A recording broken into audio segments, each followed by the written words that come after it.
Hello. ഇന്നൊരു 4:30-ക്ക് എണീറ്റിട്ടുണ്ട് കേട്ടോ. അപ്പോൾ എണീറ്റ് ഒന്ന് ഫ്രഷായി വന്നിട്ട് നമ്മൾ ആദ്യം ചായയാണ് കേട്ടോ ഇടുന്നത്. ചായയിൽ നിന്ന് തുടങ്ങാമെന്ന് വിചാരിച്ചു. അപ്പോൾ കാര്യമെന്ന് വെച്ചാൽ ഇന്ന് ദിച്ചുമോക്ക്, അതായത് ദിച്ചുവിൻ്റെയൊക്കെ ക്യാമ്പിൽ നിന്ന് അണ്ടർ 14 മത്സരമുണ്ട് ബാസ്കറ്റ് ബോളിൻ്റെ. അപ്പോൾ കൊട്ടപ്പുറത്ത് വെച്ചിട്ടാണ് കേട്ടോ. അപ്പോൾ ഉച്ചക്കത്തേക്കുള്ള ഫുഡൊക്കെ കൊണ്ടുപോകണം. അതുകൊണ്ടാണ് ഈ 4:30-ക്ക് എണീറ്റ് ചോറും ചിക്കൻ കറിയൊക്കെ റെഡിയാക്കിയിട്ടുണ്ടായിരുന്നു. പിന്നെ ചായ എടുത്തിട്ട് ഞാൻ പുറത്തോട്ടൊന്ന് ഇറങ്ങുകയാണ് കേട്ടോ. കാരണം ഞാൻ ഇവിടെ വന്നതിന് ശേഷം 4:30-5 മണി സമയം കണ്ടിട്ടേ ഇല്ല കേട്ടോ. പുറത്തിറങ്ങിയപ്പോൾ കാണാൻ ഭയങ്കര ഇരുട്ട്. പിന്നെ ഞാൻ ലൈറ്റൊക്കെ ഇട്ട് കേട്ടോ. ഇനി മുതൽ രാവിലെ എണീക്കണമെന്ന് ഞാൻ ഇന്ന് എണീറ്റപ്പോൾ ഇങ്ങനെ ആലോചിച്ചു കേട്ടോ. പക്ഷേ മടിയാണ് വെളുപ്പിനെയൊക്കെ എണീക്കാനായിട്ടേ. പിന്നെ എന്തെങ്കിലും ജോലിയൊക്കെ ഉണ്ടെങ്കിൽ പെട്ടെന്ന് എന്താ പറയുക, ചെയ്ത് തീർക്കാനായിട്ട് ഒരു ഉത്സാഹമാണ് കേട്ടോ. അത്രയും പെട്ടെന്ന് ജോലി ഒതുക്കണമെന്ന്. അങ്ങനെ പിന്നെ കുറച്ച് അവിയലൊക്കെ വെക്കാമെന്ന് വിചാരിച്ചു. അന്ന് പൊതിച്ചോറാണ് കേട്ടോ കൊണ്ടുപോകുന്നത്.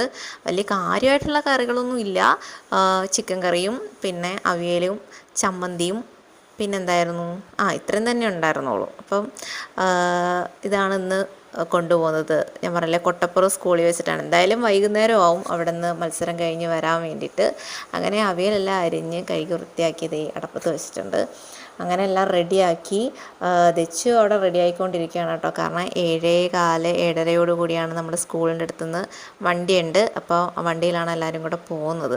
ഞങ്ങൾ അവരുടെ കൂടെ പോകാമെന്നും പറഞ്ഞൊക്കെ റെഡിയായി ഇരുന്നതാണ്. പക്ഷേ എല്ലാം കഴിഞ്ഞ് ഞാൻ റെഡിയായിട്ട് വന്നപ്പോഴത്തേക്ക് ലേറ്റായി. അങ്ങനെ ഞാനൊരു പൊതിച്ചോറൊക്കെ കെട്ടി കേട്ടോ. ഒന്നല്ല, 4 പൊതിച്ചോറ് എടുക്കുന്നുണ്ട്. അങ്ങനെ എല്ലാം എനിക്ക് പൊതിച്ചോറ് കെട്ടാനായിട്ട് എനിക്ക് അറിയത്തില്ല കേട്ടോ. ഞാൻ ഈ രീതിക്കാണ് കേട്ടോ കെട്ടിയത്. ഇതാകുമ്പോൾ പിന്നെ ഇങ്ങനെ തുറന്നെടുക്കാനും എളുപ്പമാണ്.